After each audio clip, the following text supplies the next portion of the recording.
Ilang kilometro yung kaya mong lakbayin para sa pag-ibig? May kwento ako dyan. Story time. Naalala ko yung isang babaeng na-meet ko sa Singapore a few years ago. Isang beses nakatambay ako sa garden at nilapitan niya ako. Naliligaw siya at nagtanong siya ng directions. Sinagot ko naman, sinamahan ko na rin siya sa pupuntahan niya. Ako nga pala si Buji at mahilig ako mag-story time. Kung di niyo pa ako fina-follow follow niyo na ako. Galing siya sa London at 8 days na raw siyang nasa Singapore. Gumala kami, tapos tinanong ko siya kung ano yung gagawin niya kinabukasan at kung pwede ba akong sumama.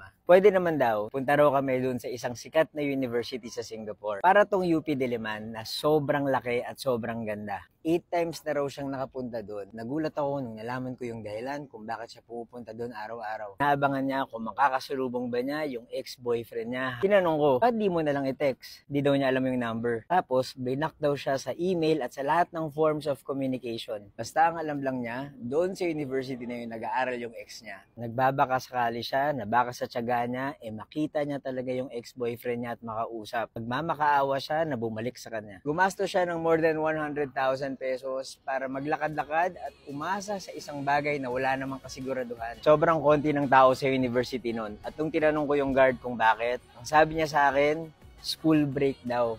At ang mga taong nandun lang ay mga students na nagko-complete ng requirements. Umuwi na lang siya ng bigo.